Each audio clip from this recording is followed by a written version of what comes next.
masu ba da shawara musamman sardaunar ganye kwamishinan awards da energy shugaban kananan hukumomin ganye da kwango shugabannin tsaro na kananan hukumomin ganye da kwango shugaban majalisar gargajiya ta ganye da masu rike da mukamai na sarautar gargajiya ta ganye hakimai masu jibiloli da masu unguri manyan mobibai da malamai yan jaridu maza da mata sauran jama'a maza da mata ke da assalamu alaikum ina mika godiya ga Allah subhanahu wa ta'ala wanda ya haɗa ma wannan rana mai albarka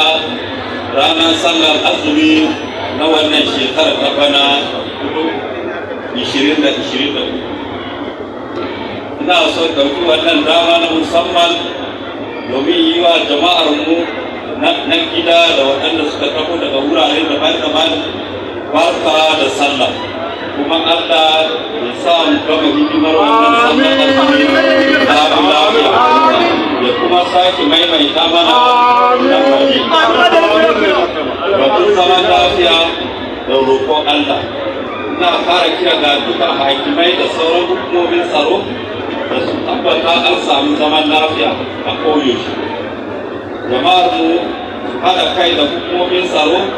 da sauran shugabanni domin ba da rahoto a kan abubuwan da zai kawo rashin zaman lafiya musamman irin halin da muke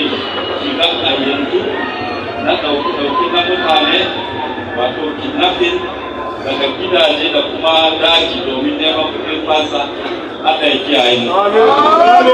Don haka masu unguri tun da sarautar gargajiya ta soma a kan ku tabbata kun sa ido sosai a kan miyagun mutane masu ba ta gari da mummunan halaye. Ko masu anguwa duk wanda shi wannan ko mutumin ka tabbatar ka tambaye shi da ya kawo shi daga ina ya fito mai wani tsara da ya kawo shi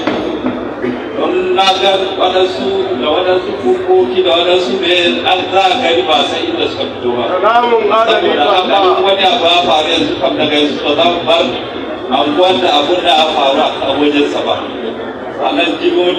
ku ya kamata ku abun da suka kuka gane sararwa jimillolin kuma su halar sararwa a hakimai a sararwa kuma masu tsaro don amma da ta yi waɗannan mutane batun makiyaye da manoma ina kira ga masu kiwo da manoma su zaman lafiya a cikin wannan masarauta domin haka zai kawo kyakkyawan zaman tare a koyaushe dama makiyaye da manoma dama abinci ne da miya da nama in ba su haɗu sun shirya wani ba zai kyau ba saboda haka kuma kiyaya daina idar da dabbobi wajen gonaki ko masu gonaki kuna tabbatar kun yi noman ku inda ya kamata kar ku yi noman ka hanyar burtanin shanu wato hanyar dabbobi kenan Allah ya kiyaye mana wannan fitina da kuma sabani batun haɗin kai da gwamnati ina kira ga jama'ar mu na wannan masarauta da su ci gaba da ba da cikakken goyon baya da haɗin kai ga gwamnati na tarayya da na jihar mu da kananan hukumomi domin samun abubuwa daban-daban na cin gaba a wannan masarauta. Sa'an gama zaɓuɓɓuka waɗanda Allah ya ba su nasara ba su goyon ba su cikakken haɗin kai domin su kyautata rayuwar jama'a mu. Ta haka ne za mu sami zaman lafiya da cin gaban ƙasa. Allah ya taimake su.